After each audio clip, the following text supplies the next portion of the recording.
Hello everyone. So, back again with another video, and this absolute troll on my screen here is a teacher of the year who stalked and wrote 60 love letters to an 11-year-old student.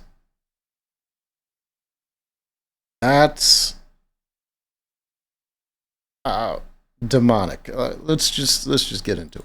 A South Carolina elementary school teacher who was once dubbed Teacher of the Year lands himself behind bars after an alleged obsession with a young student. It's disgusting. It's horrific. It is a huge violation of the trust. This dude kind of looks like he has some sort of learning disability, probably missing a chromosome or something. I don't think he's all there. That kids and parents in our communities put in our teachers. 27-year-old Dylan Dukes was arrested this month on allegations of stalking an 11-year-old girl. When he's not peeling his gums back to approximate a human grin, he looks like a normal person. It's crazy. According to police, Dukes wrote the young girl over 6 love letters. And it wasn't just the more than 60 love letters sent to the child. He's doing it again. Your smile is not your best quality. Smile less, sir. Smile less. Allegedly showered the young girl with presents, giving her cards, gift cards, ornaments, pictures, and unwanted hugs, which made the young student feel uncomfortable. Well, it's an obsession. And the obsession is obviously this child, this 11-year-old child that was a student in his music class. Why is she so gleeful about this? I guess it is sort of an obsession, but it's at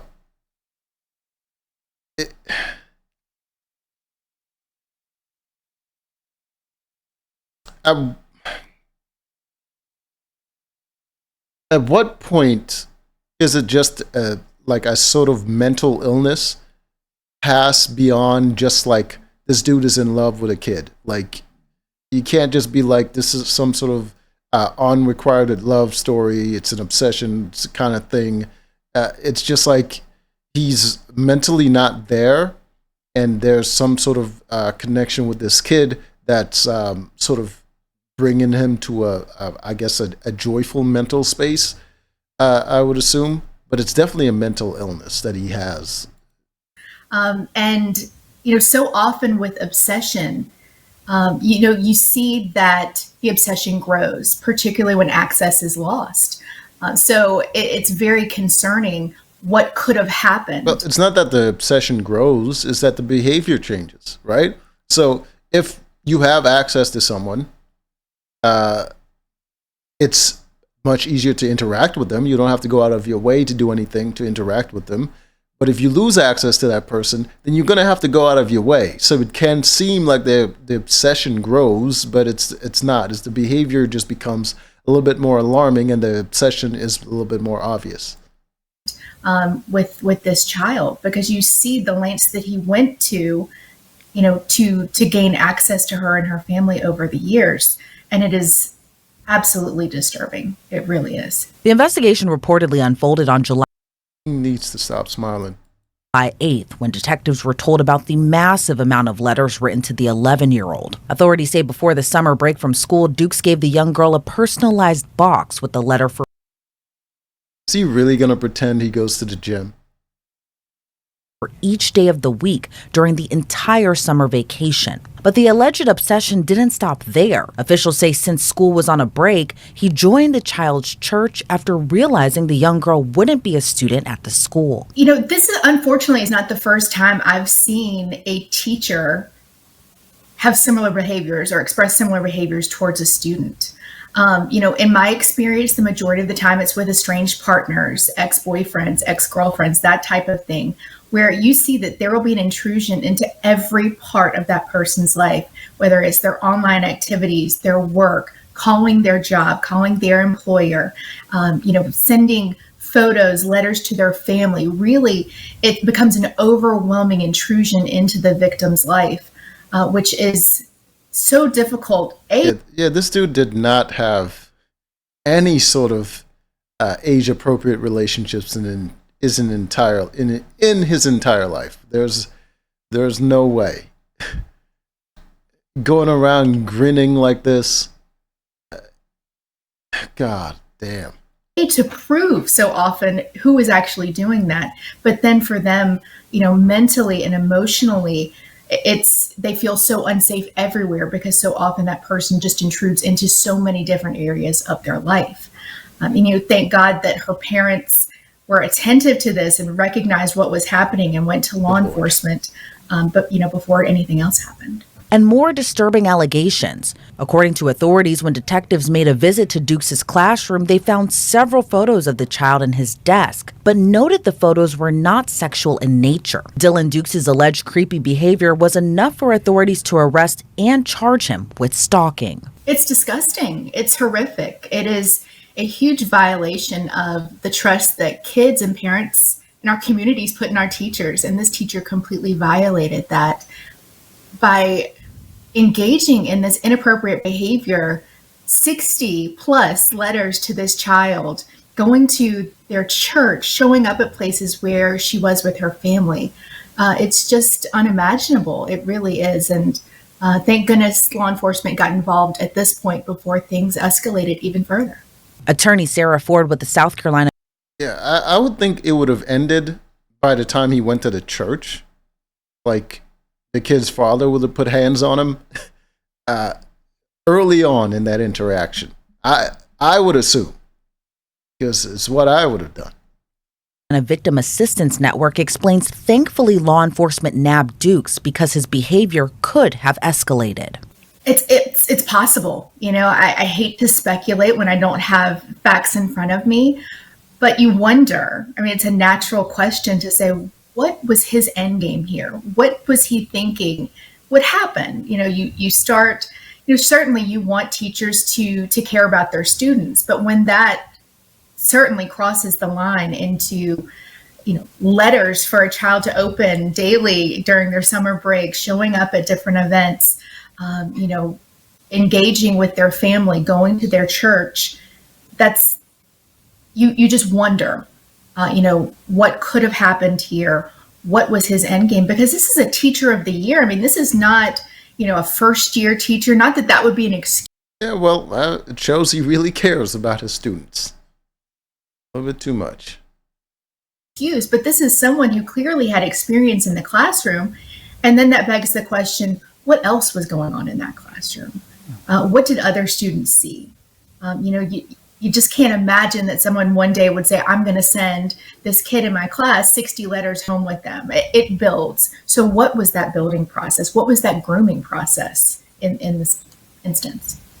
According to local reports, Anderson County School District 3 placed Dukes on administrative leave from Starr Elementary School, where he taught music. He was named the school's teacher of the year for the music teacher? The 2023-2024 school year. A quote from the school website that has since been scrubbed from the site reportedly said, quote, Mr. Dukes goes above and beyond for his students. While the young... Damn. They scrubbed the internet of this dude.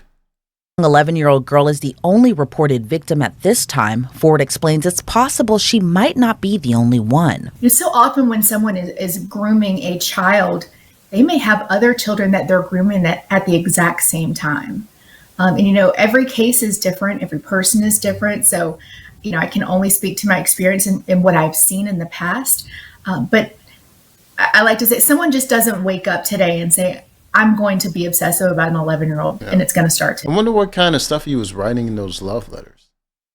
Was he like being poetic? Like, did he think he was in love with the kid, or is he like just creepy? Today, there's a growth. There's a pattern. Yeah, because if it was like poetic kind of love kind of thing, you would be like, okay, he's mentally ill. If it's the other way, you've like, yeah, he's a P word. You know what I mean? He's into the kids that they've been engaging with. I would venture for years that led them to this point. So I do think that it certainly is important for law enforcement to take a deeper look into his activities, his online presence, seeing what else has been going on over the past years. After Dukes' arrest, the school district superintendent released a statement writing, quote, "This week, Anderson 3 was contacted by Anderson County Sheriff's Office and made aware of an investigation involving a teacher at Starr Elementary School. Upon learning of the investigation, the teacher was placed on administrative leave in accordance with our district policies. The district is fully cooperating with law enforcement in their investigation. Counseling services and additional support are available to any students or staff who may need assistance." During a bond hearing last week, Dukes appeared virtually from the Anderson County Detention Center, wearing a Starr Elementary School t-shirt, the same school where he reportedly taught music. He probably doesn't have many shirts. He doesn't go out much. And he's very inappropriate.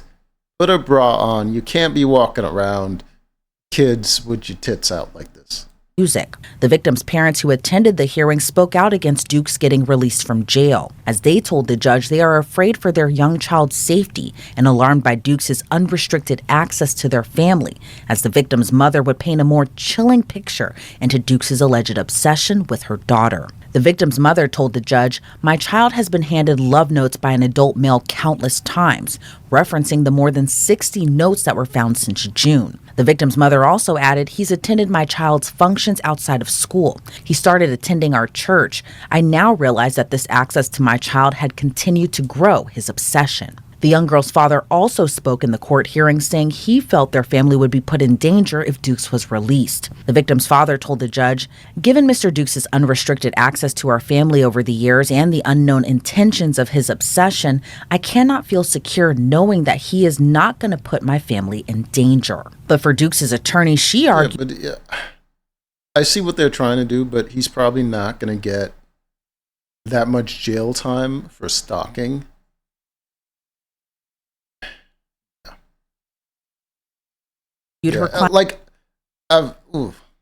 I've done a similar story, kind of like this, where I'm like, okay, he's, you know what I mean, he's not going to get a lot of time because of the crime that he was actually, you know what I mean, accused of, and that's what he's going to get time for.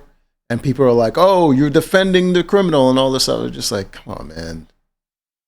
It's not a defense of the person. That's just how the legal system works. Fine is not a flight risk, and urged the judge to grant her client bond. Well, I'm grateful that the family was there speaking, on their behalf, giving them back some power in this really difficult situation, because I can't imagine how overwhelming they felt, recognizing this was happening to their child right under their noses by someone that they trusted. So first, just them being able to address the court with what they've experienced, what they want to see is so important. But also, their concerns are completely valid.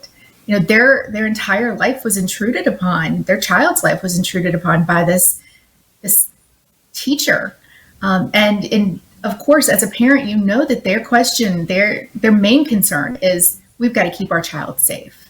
And so I think that them asking the court to keep this defendant in custody is an appropriate request for parents. And I certainly understand but it can't happen. They can't legally do that. Court has to balance, is this person a danger to the community? Are they a flight risk? We've got to balance that. But I think that a substantial surety bond was appropriate in this case. And certainly this would be a case for GPS monitoring, intensive supervision, as a bond condition prior to trial. It's unclear if the 11-year-old was in court with her family, as Ford says the entire situation can be a lot for a young girl to process. Sure. I mean, she should be hanging out with her friends and going to the pool and not thinking about this teacher that's obsessed with her. For victims, whether they're young children or adults, listening, hearing them, taking their concerns and saying, I hear you. I may not understand what you're experiencing, but what you're saying is valid and I want to help you. And so getting that help for them, making sure that she's in counseling would be one of the first things that I would do. Making sure she understands that she has no fault. Nothing is her fault in this situation. Because so often we see that children will take it on themselves and say, what did I do? How did I bring this on myself? Kind of looks like, what's that dude's name? Aaron M. Holty? The guy that was like in a throuple or whatever with Nick Ricada. This was a grown man who made these choices. So really validating, her and her experience, making sure that she's getting the resources that she needs, and especially over time, because it's oftentimes it's a peak and valley situation where, children may today be okay, but, next week may need withdrawn, have their homework in a safe place. I always like to use the hula hoop, things that my experience would tell me, just to test that. Okay, so they don't have any new details on the case, but yeah, listen, it's a change of pace. Not a female teacher in this one. Back to basics. Anyways, till next time.